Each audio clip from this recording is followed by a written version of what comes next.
মাটিরে যা দেবেন মাটি তার চেয়ে বেশি দেয়। 1 কেজি পেঁয়াজের বীজ বুনাই দেন 20 মণ পেঁয়াজ দেয়। 1 কেজি পাটের বীজ বুনাই দেন 20 মণ পাট দেয়। একটা আমের আঠি দেন 100 বছর পর্যন্ত হাজার হাজার আম দেয়। একটা নারকেল দেন মাটিরে 50 বছর পর্যন্ত শত শত নারকেল দেয়। একটা কাঁঠালের বীজ দেন 100 বছর পর্যন্ত সে হাজার হাজার কাঁঠাল দেয়। এটা হলো মাটির স্বভাব। মাটির মধ্যে আল্লাহ তাআলা বরকত রাখছে। এই জন্যে আল্লাহ তাআলা মানুষকে বানাইছে মাটি দিয়ে।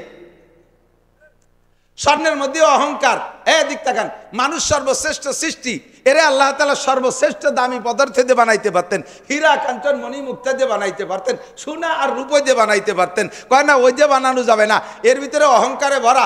যার গলায় হীরা কাঞ্চন আছে তার দিকে তাকানো যেন খালি এরকম জাকি দেয়। যে মহিলা সারা গায়ে অলংকার ব্যবহার করে, অলংকারবিহীন মহিলাকে সাথে কথা বলতেও সে ঘৃণা বোধ করে। কতক্ষণ? যার হাতে, পুরুষের ভিতরে যদি হাতে একটা আংটি থাকে, স্বর্ণের আংটি থাকে, বুড়োই বুড়োইয়া আংটি বিহীন হাতটারে ওই পাশে সরাই রইয়া আংটি এলা হাতটারে খালি সামনে দিয়ে নাচায়। কথা কয় না? এক বড় লোক লাঠি বানাইছে, লাঠির মাথা বানাইছে সোনাই দিয়ে। মাছ কিনতে যাইয়া জাইলের দোকানে যাইয়া লাঠি হাতের মধ্যে রয়েছে, থাক আদ্য কলিবারতে পারে না যে এই ভাগ এই ভাগ এই ভাগ কয় টাকা। উনি ওই লাঠির সোনাটুক দেখানোর জন্য, অহংকার জিতের জন্য সেই কুড়া লাঠির মাথা ঘুরে কয় এতনি এতনি মছলি কেতনি কেতনি কিমত। উর্দুতে কয় এই মাছ কয় টাকা দাম। যাইলি আবার ওই দিয়ে টের পাইছে যে তুমি তোমার লাঠির অহংকার দেয়াছো। যাইলি আবার পয়সাওয়ালা যাইলি, ও কিছুদিন আগে দুটো দাঁত পড়িয়ে গেছিল, সেই দাঁত দিয়ে বান্ধাইছে সোনাই দিয়ে।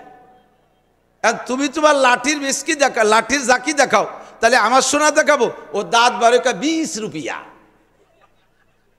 ও দাঁত না বারে 20 টাকা করলি তো পারত। 20 রুপিয়াকে ভেসকি দিয়ে দাঁত দেখাইতেছে। স্বর্ণের মধ্যে অহংকার আছে, এই জন্য স্বর্ণ দিয়ে তোমারে বানাই নাই। প্রত্যেক এই দামি পদার্থের মধ্যে অহংকার আছে।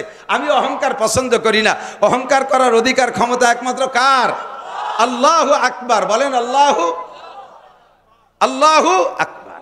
বাংলাদেশে কোনো আকবার আছে আল্লাহ ছাড়া? নামে আকবার থাকতে পারে, সে আকবরের নাম শুরুতে আব্দু আছে। আব্দুল আকবার বলতে হবে। আব্দুল আকবার, আকবার একমাত্র কে? আল্লাহ। কথা বলেন ঠিক না? আল্লাহ। দুনিয়ার কোন নেতারে আকবার বলা যাবে না। মহান নেতা, কিসের সাতার মহান? 2 মিনিটের ভিতরে এক মহান তালাশ করে পাওয়া যাচ্ছে না, বাটি চালান দিয়ে। তাই কিসের মহান হলো? ঠিক না? কাজে মহান সবকিছু, সর্বমহান কে? তো আল্লাহ বলেন অহংকার আর তাকাবুর আমি পছন্দ করি না, বিদায় এই অহংকারী ম্যাটেরিয়ালস দিয়ে আমি তোমাদেরকে বানাই নাই। মিনহা খলাকনাকুম, মিনহা খলাকনাকুম। পড়েন না কে? তোমারে বানাইছি কি দিয়া? মাটি দিয়ে। হা মানে মাটি। মিনহা খলাকনাকুম, মাটি দিয়ে বানাইছি। তো মাটি দিয়ে বানাইয়া আবার কইলে যে তুমি আশরাফুল মখলুকাত, তুমি আল্লাহ আমাদের বললে সর্বশ্রেষ্ঠ সৃষ্টি, শেষ সেরা, তা আমাকে মাটি দিয়ে বানাইলে কে? সেটা বানাইতে জন্য সোনা দানা দিয়ে বানাইতে। ওই যে পাগল, ওর ভিতরে অহংকার আছে, ও দিয়ে বানানো যাবে না। মাটি দিয়ে বানাইছি, মাটির মধ্যে 2টা গুণ আমার ভালো লাগে। 1 নম্বরে ধৈর্য, আর একটা হলো আমানতদারি, বরকত। স্বাধীনতার স্বাদ বিভিন্নভাবে উপভোগ করি।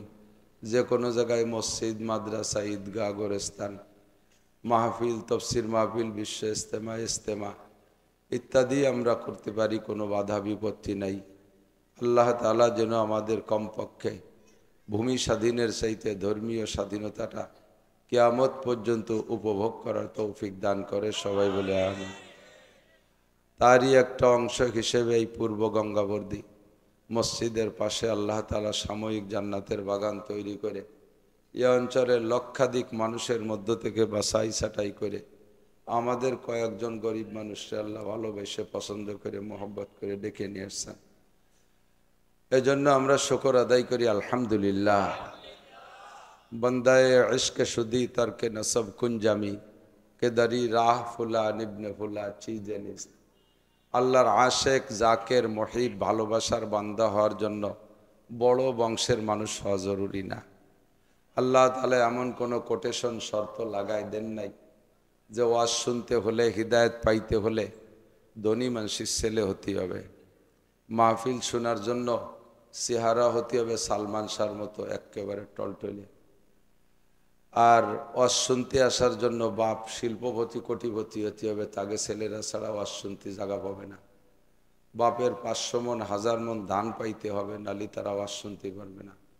MA pass BCS pass cadre ছাড়া ওয়াজ শুনতে পারবে না। আল্লাহ তাআলা যদি এইরকম শর্ত দিত তাহলে আমরা এই মাঠের সব কয়জন ফেল করতাম। সবচেয়ে আগে ফেল করতাম আমি, স্বাস্থ্য চেহারা কিছুই নাই। আল্লাহ তাআলা এরকম কোনো শর্ত না দিয়ে সহজ করে দিয়েছে আমাদের জন্য যে এ রাস্তায় যেই আসবে আল্লাহ তাআলা তাকে বরণ করে নেবেন। এজন্য আমরা শুকর আদায় করি আলহামদুলিল্লাহ। তো অনেক মূল্যবান কথা আসলে বর্তমানে চলছিল সুরের বাহার, নূরের গুরুত্ব শেষ, সুরের দাম নূরের দাম নাই। মুফতি আব্দুল গফফার সাহেব হুজুর ভাঙা ভাঙা কণ্ঠে কাটা কাটা যে কথাগুলো বলে গেছে, আমার মনে হয় বাংলাদেশের সব বক্তারা যদি বসে শুনতো, যারা একটু সুপায় জোর আছে ভালো প্রতিভারে যারা, এরা যদি হুজুরের ওয়াজ শুনতো শিরোনাম হিসেবে ওই ওয়াজ কয়টা মুখস্থ রেখে 20-22 বছর দুইয়ে মুছে খাতি পারত। এর সমস্ত ওয়াজের শিরোনাম হেডলাইন হুজুর বলে দিয়ে গেছেন। যদি বোঝার নিয়েতে, জিন্দেগির হাল পরিবর্তন করার নিয়েতে আমরা শুনে থাকি, যে কয়জন সেই সময় শুনছি আমরা সাথে নেওয়ার চেষ্টা করব কথাগুলো, ইনশাআল্লাহ পরিবর্তন হবেই হবে। পরবর্তীতে আমাদের যুবক বক্তা হযরত মাওলানা জুবায়ের হোসাইন বড় মাপের আলেম, শাইখুল হাদিস, হাদিস বুখারী শরীফ পড়ায়। তো সমস্যা হলো ঘর কি মুরগি ডাল বরাবর। আপনাদের এই এলাকার ছেলে না, বাড়ির মুরগির ডাইল ডাইল বাপ। উনি আমার সুলতান শাহী মাদ্রাসার মাঠে যায়, 20,000 শ্রোতা, সবচাইতে বেশি সুন্দর বয়ান করে সেখানে উনি। যারা বয়ান করে তার মধ্যে যুবকদের ভিতরে অন্যতম বক্তা। আর এ জায়গায় নিজেকে জুবায়ের তো নামে না কা, নাসির হুজুর আসে না কা, এই যে খেসর মেসর হচ্ছে সবাই, উনিও মন খুলে কথা কইতে পারেন, ওদিকে সময় টানাটানি লেগে গেছে। আমাদের কাছে দাওয়াত দিতে যায় পাবলিক, কত রং যে শুনি, আশ্চর্য হবেন। আইসে কয় হুজুর আপনি যদি দাওয়াত না রাখেন তাহলে এই মাঠে মমতাজ রেদে গান দেব। অথচ আমার একটা ঘন্টাও খালি নেই, যেভাবে খালি করেন নালি মমতাজ রেদে গান দেব। আরে মমতাজ ঠেয়াতি হলি তো আমার জাতি হবে একটু, তাই জাগা বা জাগা স্বাস্থ্যের সাথে পারি না, সময়ের সাথে পারি না, একটু সোয়া দেয়া লাগে। আপনি না আনলি অমুক ভণ্ডরে আনবো, এ বাউল বক্তা আনবো, ইত্যাদি ইত্যাদি ভয় দেয়। তো এজন্য সময়ের ভাগ করতে যাইয়ে জায়গায় জায়গায় কম হয়ে যায়। লম্বা সময় না, যে কয়টা কথা যেই বলছে সারা রাত শুনলে শোনা যাবে, সারা রাত বললেও বলা যাবে, কিন্তু লম্বা টাইম কথা হলে পিছনের কথাগুলো ভুলে যায়, এটাই নিয়ম। এজন্য হুজুর আলাইহিস সালাতু ওয়াস সালামের বয়ানের তর্জ ছিল মাগরিবের পরে ঘণ্টাখানিক, ফজরের পরে ঘণ্টাখানিক, যতক্ষণ মানুষের মন মানসিকতা ভালো থাকে। লম্বা টাইম কথা বললে শুনলে শেষের দিক যে ব্রেন উঠতে যায়, আর নগদেরটা মনে থাকলেও পিছনেরটা ভুলে যায়। তো আমরা ক্লাসের মতো, স্কুল কলেজ মাদ্রাসায় ক্লাস হয় 35-40 মিনিটের, এটা পিরিয়ড হয় না, এরকম পিরিয়ড ভাগ করছে কেন জানেন? মনস্তাত্ত্বিক বিজ্ঞানীরা হিসাব করছে যে একজন মানুষের মন মানসিকতা একটা লোকের কথা শোনার জন্য কতক্ষণ স্বাভাবিক থাকে। তো দেখা গেল 35 থেকে 40 মিনিট, 50-60, 1 ঘন্টা যদি কেউ কথা বলতে দেয় কোনো প্রফেসররে, তাহলে শেষের দিক যাইয়া পোলাপান কথা না শুনে পিছনে বসে মোবাইল টেপে খোসাখুসি টিপাটিপি বাদাম খাই করে। কাজে কাজে শেষের ওই সময়টুক নষ্ট না করে যতটুকু সময় কাজে লাগে 40 মিনিট, এইটুকু একটা তার পিরিয়ড ভাগ করা হয়েছে। আমরাও সেভাবে যদি বয়ান শুনতাম আর করতাম তাহলে আমাদের সকলের জিন্দেগিতে কাজে লাগতো। এর নগদ আর একটা প্রমাণ বলে আমি কথাগুলো কথার দিকে যাচ্ছি, সেটা হলো দাওয়াত ও তবলিগের বয়ান তো শুনেছেন। তবলিগের বয়ান শুনছেন নি কেন? তবলিগ ভালো লাগে তো? জান আর না জান ভালো লাগে কার কার? একটু আল্লাহরে হাত দেখাবেন। সময় নাই, যান না, ঝামেলায় পড়ে যান না, নফসের ধাক্কায় পারেন না, সকলের ভালো লাগে তো মাশাআল্লাহ। যাই হোক, তবলিগের লোক আছে, কথা বলতে সহজ। দেখেন মাগরিবের পরে 40-45 মিনিট, ফজরের পরে 40-45 মিনিট। বিশ্ব ইজতেমার মাঠে কত বক্তা আসে, 2-2.5 ঘন্টা 3 ঘন্টা ধরে কেউ বয়ান করে না, ঠিক না? আরো বক্তার ভিতরে অহমিকা অহংকার যাতে না আসে এই জন্য ইজতেমার মাঠে কোনো বক্তার নামও বলেন। আর আমাকে এই জায়গা তো একেবারে বাপরে বাপ, খানিক দূরিতে আইডিয়ে নাড়াই দেওয়ার মতো নাড়াইতে বিদ্যুতি দিতে আনে।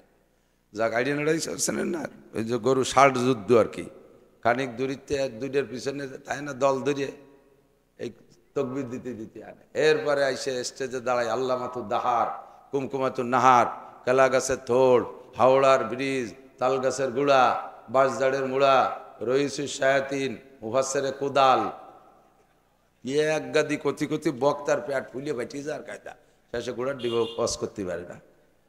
এই সব কিছু থেকে বক্তাদেরকে পরিচ্ছন্ন রাখতে হবে। এই আল্লামা ফাল্লামা এইগুলো কি দরকার আছে? কোনো দরকার নেই। এখন অস করবে, যার নাম কবেন আমারটা আমি বলে দে, নাসির শাহ হুজুর অস করবে, একটু করলে যথেষ্ট। আর আপাতত গোপালগঞ্জও কইেন না, বাপ ভালো না, এক বিপদ হয়ে গেছে। খালি নাম কইেন, সারা বাংলাদেশে চেনে। আল্লাহু আকবার। এদিক তো আল্লাহ পাক রব্বুল আলামিনের কাছে আমরা শুকর আদায় করি যে আল্লাহ তাআলা আমাদের মুসলমানের ঘরে সৃষ্টি করেছেন। এটা বলবেন না?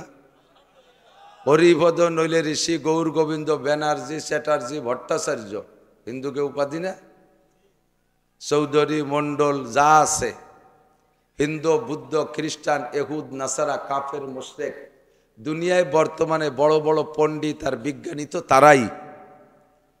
দুনিয়ার এত না থাকারে তারা আবিষ্কার করতেছে, মহাকাশে ভ্রমণ করতেছে, চাঁদে যায়, মঙ্গল গ্রহে যায়। চাঁদও তার বাপের বানানো না, মঙ্গল গ্রহ তার নাম বাড়ি সম্পত্তি না।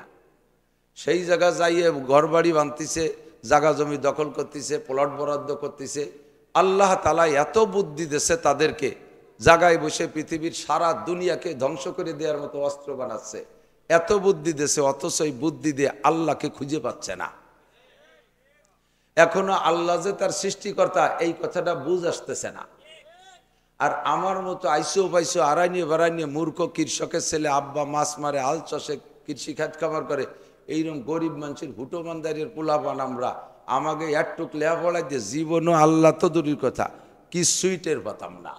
আল্লাহ সৃষ্টিগতভাবে আব্দুল খালেক, আব্দুল মালেক, জরিনে, সকিনা, রহিমা, আয়সা, মারিয়াম, ফাতেমা, খাদিজার ঘরে জন্ম দিয়েছে বিদায় জন্মের পরপরই আব্বা ডান কানে আজান আর বাম কানে ইকামত দিয়ে আল্লাহ আল্লাহ রসুলের সাথে পরিচয় করায় দিয়েছে। এই জন্য শুকর আদায় করি আলহামদুলিল্লাহ।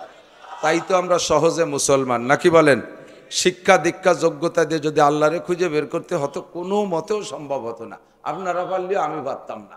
আমি যে বাদামিয়া, কোনো মতো আমার দ্বারা সম্ভব হতো না। আল্লাহ হাতে ধরিয়ে আমারে বাঁচাইছে, বলি আলহামদুলিল্লাহ। এবার বাঁচানোর পরে, মুসলমানের ঘরে সৃষ্টি করার পরে মুসলমানের ঘরে জন্ম নেওয়ার তৌফিক দেওয়ার পরে আবার আমি যাতে পথভ্রষ্ট হইয়া না যাই, কাফের মুশরিক ইহুদ নাসারাদের ধান্দায় পড়িয়া আমার এই নুরানি সম্পদ ইমানকে আমি যাতে হারাই না ফেলি, এজন্য আল্লাহ তাআলা আমার পাহারাদারির জন্য, গাইডলাইনের জন্য শ্রেষ্ঠ নবী, বিশ্বনবী মুহাম্মদুর রাসূলুল্লাহ সাল্লাল্লাহু আলাইহি ওয়াসাল্লামকে আল্লাহ তাআলা আমার রাহবার, আমার উস্তাদ, আমার মৌলা হিসেবে সৃষ্টি করেছে, বলি আলহামদুলিল্লাহ। মৌলার মানে গার্জিয়ান, আল্লাহ মৌলা, আল্লাহ মৌলায় খালেক, আল্লাহ সৃষ্টিকর্তা মৌলা। আমরা দুরূদ শরীফের ভিতরে কি আল্লাহুম্মা সাল্লি আলা সাইয়্যিদিনা মাওলানা মুহাম্মদ। মুহাম্মদ সাল্লাল্লাহু আলাইহি ওয়াসাল্লাম আমাদের মৌলা, মৌলা মানে গার্জিয়ান, অভিভাবক। তো এমন সুন্দর অভিভাবক আমাদেরকে দিয়েছেন, যার তুলনায় অভিভাবক আর নবী জগতে আসে নাই আর আসবেও না। এজন্য আমরা শুকর আদায় করি আলহামদুলিল্লাহ। পাশাপাশি 104খানা আসমানি কিতাব আল্লাহ তাআলা মানব জাতির হিদায়াতের জন্য দিয়েছে। এটা হলো আসমানি। এই যুবকরা আমার দিকে এলো, তোমরা মনে হচ্ছে যে হুজুরকে দায়িত্ব আজ করে খাবে। আমরা কোনোদিন ওই স্টেজ বাগে পাবো না, খালি খালি অত জরুরিভাবে শুনবো কেন? তোমরা একটু শোনো, লক্ষ্য করে পড়িয়ে লেগে মুনি শিওর দিন শেষ। যা পাইছো হাতে মাল একখান, আর লেখাপড়ার বাস কোন জায়গায় দিয়ে বাস তা করলাম না, লেখাপড়ায় বাস হয়ে গেছে। কতক্ষণ পড়িয়ে লেখে আর তুমি মানুষ, আর দিন শেষ। কমপক্ষে বড়রা, ওলামাই কেরাম যারা একটু পড়াশোনা করে, তারা পড়িয়ে লিখে গোছাই গোছাইয়া স্টেজে প্লেটে করে দিয়ে দেয়, একটু খাইয়ে যেতে হবে। এই 10 প্লেটের থেকে গোছাতে গোছাতে একসময় তোমার একটা ছোট ব্যাগ ভরে যাবে। আমাকে ওই পাশে ছিল নসু বলদা, নসু পাগল, তাই বলদা বলত কইতো আর কি, বলদা কত তারে সবাই। যে জায়গায় বিয়ে হতো আর জিয়াফত আর অনুষ্ঠান হতো, সব জায়গায় নসু যাইতো। একে দিনে 5-7 জায়গা অনুষ্ঠান, সব জায়গা নসু আছে। হাতে একটা জ্বালা কয়নি, মাটি দিয়ে আগে ধান সেদ্ধ করতে বানাইতো, ধান সিদ্ধ করতে যে মাটি দিয়ে বানাই, মুখ বড়, আমাকে দিক জ্বালা কয়। একটা জ্বালা থাকতো নসুর গাড়ে। সব অনুষ্ঠানের থেকে যত আইটিয়ে ভাত ফেলাই নিয়ে প্লেটের এইগুলো গুছাইয়ে জ্বালা ভরিয়ে নিয়ে যেত নসু। ফিরে অনুষ্ঠানের আগ পর্যন্ত তাই জায়গায় বসে খাতো। তাহলে 10-20 প্লেটের গুছাইয়া নসুর জ্বালা ভরিয়ে যেত, বাড়ি যাইয়ে সপ্তাহ ধরে খাতো। তুমিও এই শীতের সিজনে যুবক, তুমি করে বলছি, ছোটদের বলছি, মুরব্বীদেরও আজ আমি বাদ দিছি, করি না, কারণ ওরা এমনি মনীষী হয়ে গেছে। ট্যাং একখান কবরে চাকা পাংচার হয়ে গেছে, মরে মরে বাপ সেলেসা শুরু হয়ে গেছে। এখন ওরা এমনি অনাসে তওবা হয়ে গেছে।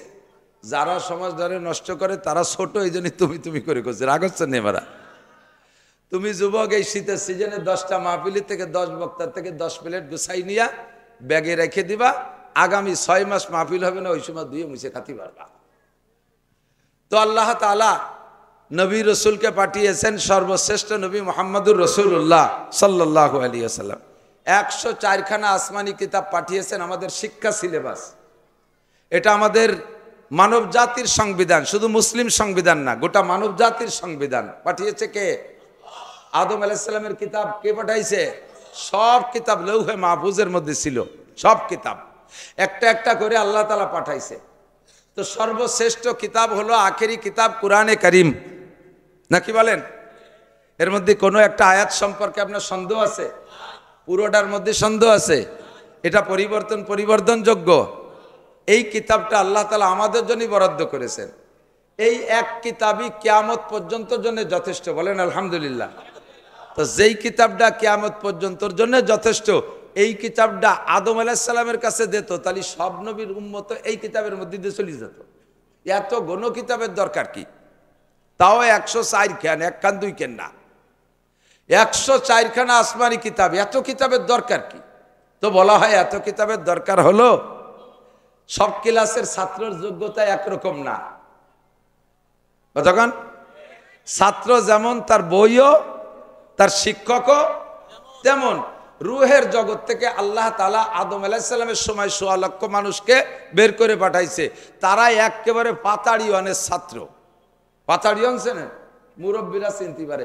আমরা ছোটবেলায় স্কুলে যেতাম, বেঞ্চ টেন্স প্রথম ক্লাসে পাতাম না, তাল পাতার পার্টি।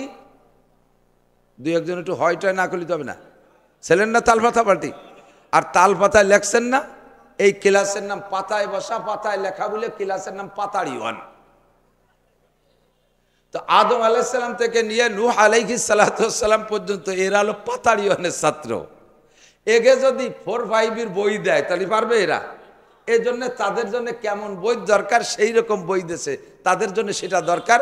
এবং উস্তাদও যেমন, ক্লাস 1-এর উস্তাদ কি MA ক্লাসে পড়াতে পারবে?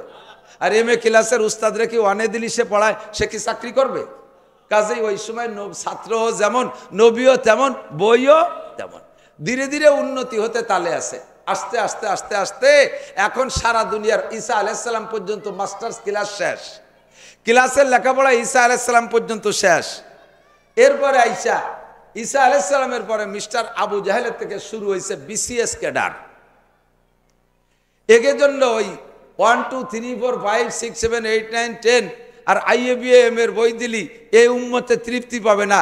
এই উম্মতের জন্য ওই কলেজ আর হাই স্কুল আর প্রাইমারি কেজির শিক্ষক দিলেও এদের চাহিদা পূরণ করতে পারবে না।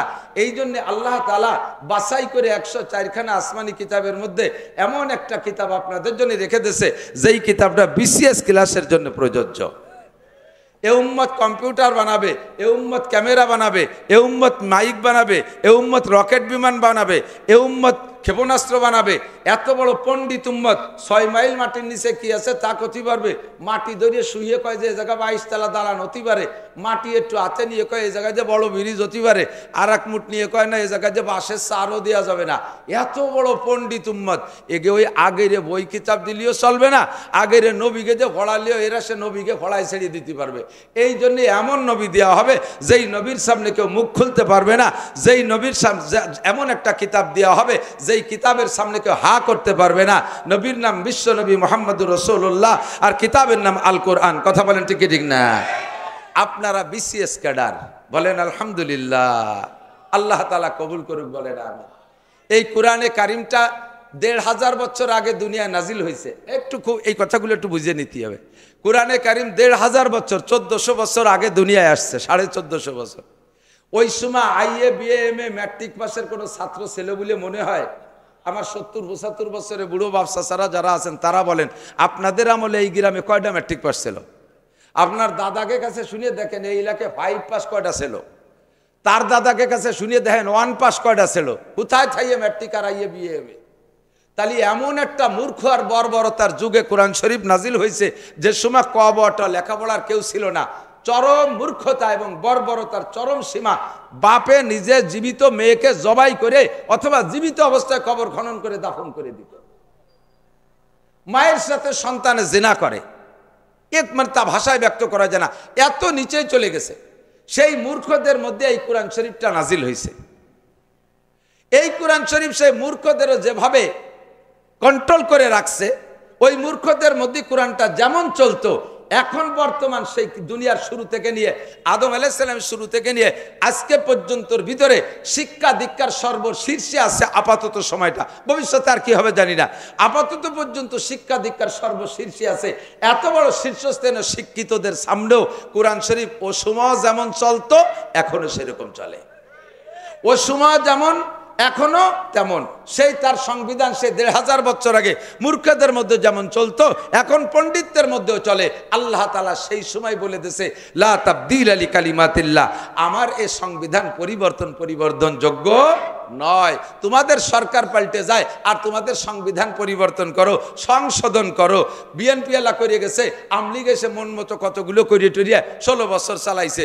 এনাদের পতনের পরে আবার ইউনূস কাকা এসে কয় না ওগুলো হবে না, কাটিয়ে সাটিয়ে ঠিক করতে হবে। আবার কাটিয়ে সেটি ঠিক করে তুই কার হাতে যাবে? সে কবে না উনি একদিন দেশে ছিল না, ও কনে ছিল আইসে দেশের অবস্থা বোঝে না, কি লেট হয়ে গেছে, ওই তো কটা কমাতি বাড়াতে হবে। তাহলে মানব রচিত সংবিধান পরিবর্তন হয়। আর আল্লাহ রচিত সংবিধান কোরআনে কারীম বিসমিল্লাহির রহমানির রহিম আলহামদুলিল্লাহি রাব্বিল আলামিন থেকে নিয়ে মিনাল জিন্নাতি ওয়ান নাসের সিন পর্যন্ত একটা হরফও পরিবর্তনযোগ্য নয়, একটা নুক্তাও পাল্টানোর দরকার নাই, একটা মাসালাও পাল্টানোর দরকার নাই। একটা আয়াত পাল্টাই ও জায়গায় আর একটা কিছু ঢুকানোরও প্রয়োজন, এবং পরিপূর্ণ কোন জায়গা ফাঁক নাই, সেই জায়গাটা আঙ্গুল ঢুকবা, কোন জায়গায় একটু বাড়িয়ে গেছে সেইটুকু কাটিয়ে ফেলাই দিবা, এরকম কোনো সুযোগ নেই। এই কথাগুলোর পর বিশ্বাস আছে না নাই? এই কোরআন শরীফ ৩০ পারা, পারা হিসেবে ভাগ করা হয়েছে কয় পারা? সূরা হিসেবে ১১৪ সূরা। আয়াতের সংখ্যার ভিতরে দুইটা গণনা হযরত আলী রাদিয়াল্লাহু তাআলা আনহু গুণে পাইছেন ৬৬৬৬। সিদ্দিকা আয়েশা রাদিয়াল্লাহু তাআলা আনহা গণনা করছেন, উনি পাইছেন ৬২৩৬। এই পার্থক্যটা, তার ভিতরে কিছু কথা আছে, এই দিয়ে আমাকে দরকার নাই। তারপরে অল্প একটু কয়ে যাই যে মতানৈক্য কেন। মতানৈক্য হওয়ার কারণ হলো আমরা সূরা ফাতিহা পড়ি না, সিরাতাল্লাযীনা যারা কোরআন শরীফ দেখে পড়তে পারেন যাই দেখেন, কোন কোন নুসখায় লেখা আছে আলহামদুলিল্লাহি রাব্বিল আলামিন এক আয়াত, আর রহমানির রহিম এক আয়াত, মালিক ইয়াউমিদ্দিন এক আয়াত, ইয়্যাকা না'বুদু ওয়া ইয়্যাকা নাস্তাঈন এক আয়াত, 4 আয়াত, ইহদিনাস সিরাতাল মুস্তাকিম 5, সিরাতাল্লাযীনা আন'আমতা আলাইহিম 6, গায়রিল মাগদুবি আলাইহিম ওয়ালাদ-দাল্লিন 7। এর নাম সাবুল মাসানি। আবার কোন কোন নুসখায় লেখা আছে শুরুতে আয়াত আয়াত, শেষে যাইয়া সিরাতাল্লাযীনা আন'আমতা আলাইহিম গায়রিল মাগদুবি আলাইহিম ওয়ালাদ-দাল্লিন, এই দুটো মিলে এক আয়াত। তাহলে সূরা ফাতিহার নাম যে তো হাদিসের মধ্যে আছে 7 আয়াত বিশিষ্ট সূরা, তাহলে শেষের 2 আয়াত মিলে যদি এক আয়াত হয় তাহলে আর এক আয়াত কয় যে বিসমিল্লাহির রহমানির রহিম আর এক আয়াত। এইভাবে ভাগ করিয়া আয়াতের ভিতরে কিছু কাটছাড় ব্যাসকম হয়েছে, তাতে আয়াত সংখ্যা যাই হোক না কেন, যে আয়াত কোরআন শরীফের ৬৬৬৬ বা ২৩৬ আয়াতের মধ্যে আল্লাহ তাআলা আমাদের গোটা জিন্দেগির সংবিধান দিয়ে দিয়েছে। বোঝে নাই? গোটা জিন্দেগির সংবিধান কোথায় আছে কোন? জোরে বলেন কোন? ব্যক্তি জীবন চালানো, পরিপূর্ণ ব্যক্তি জীবন চালানো সম্ভব কোরআন দেখে। পরিবার জিন্দেগি, পারিবারিক জিন্দেগি পরিচালনা সম্ভব কোরআন দেখে। আছে না নাই? অর্থনীতি কোরআনে আছে না নাই? সমাজনীতি কোরআনে আছে, রাজনীতি কোরআনে আছে, আন্তর্জাতিক নীতি কোরআনে আছে, সব জিন্দেগির সমস্ত বিষয় আল্লাহর কোরআনে ভরপুর। আর এভাবেই যদি কোরআনকে সমাজে বাস্তবায়ন করা যায়, রাষ্ট্রীয়ভাবে বাস্তবায়ন করা যায়, আল্লাহ পাক রব্বুল আলামিন বলেন লাফাতাহনা আলাইহিম বারাকাতিম মিনাস সামাই ওয়াল আরদ। আসমান আর জমিন থেকে, আসমান থেকে রুজি আসে, আর জমিনের ভিতরে যে রুজিতে বরকত বাড়ে। কোন সুবহানাল্লাহ। কারণ জমিনের মধ্যে আল্লাহ তাআলা দুইটা গুণ দিয়েছে। এদিক খেয়াল করেন, জমিনের মধ্যে, মাটির মধ্যে কয়টা গুণ? দুইটা গুণ। যেই দুইটা গুণ আল্লাহর বড় পছন্দ হয়। এই দুইটা গুণ মাটি ছাড়া আর কাহার মধ্যে নাই। স্বর্ণের মধ্যে নাই, রূপর মধ্যে নাই, আগুনের মধ্যে নাই, আর কাহারও মধ্যে নাই। এই দুইটা গুণ পানির, মাটির মধ্যেই আছে। এক নম্বর গুণ হলো মাটির ভিতরে ধৈর্য। মাটির মধ্যে ধৈর্য, সবর।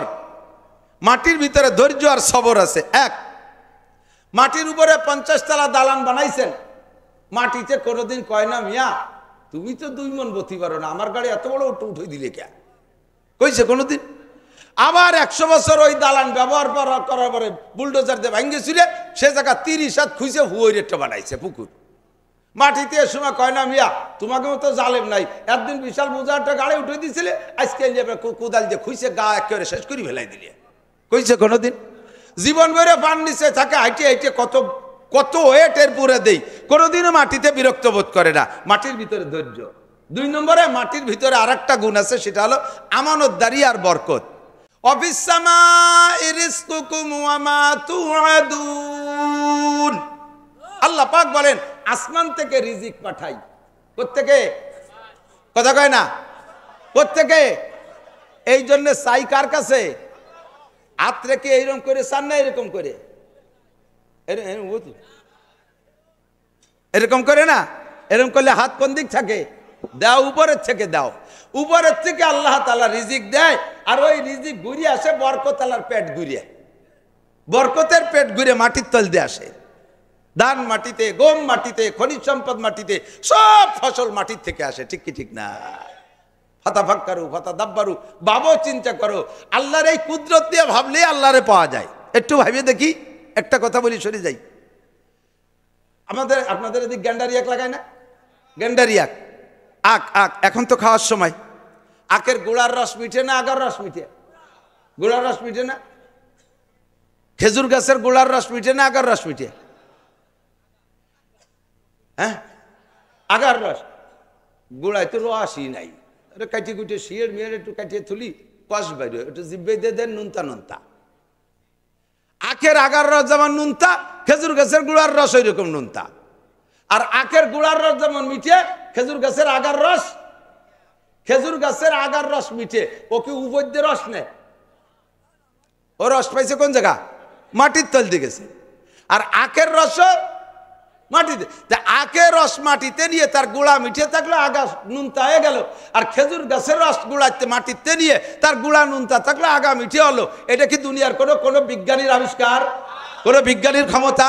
রাজা বাচ্চার কেদার আছে? এ ক্ষমতা কার? তাফাক্কারু ফি খালকিল্লাহ। আরে আল্লাহরে খুঁজতি কোন জায়গা যাওয়া? আল্লাহর গণেশের মতো 10 খান হাত নাকি কয় হান হাত তা তো জানি না। শুনছি যে কিয়ামতের মাঠে সবার মুখে আল্লাহ তাআলা নিজ হাতে খানা খাওয়া দেবে। তাহলে হুজুর গুনিয়ে কোন যে আল্লাহর হাত কয় হান? তোমার ওই আল্লাহর হাত গুনার দরকার নাই, তুমি আল্লাহর এই কুদরত দিয়ে ভাবো কতক্ষণ, তাহলেই তুমি আল্লাহকে পেয়ে যাবা।